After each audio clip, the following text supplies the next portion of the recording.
कोयत्यासारख्या एका हत्याराने त्याच्यावर वार करून तिथून पळून गेले. सगळ्यात महत्त्वाचं म्हणजे वेळेत हे जर आरोपी पळून गेले असते तर थोडं अजून डिफिकल्ट झालं असतं.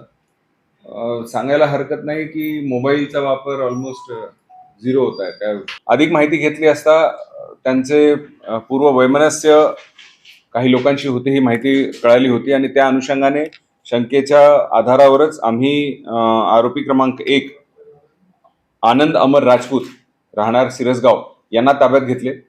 त्यांना अधिक विचारपूस केली असता त्यांनी तो गुन्हा केल्याचे कबूल केले.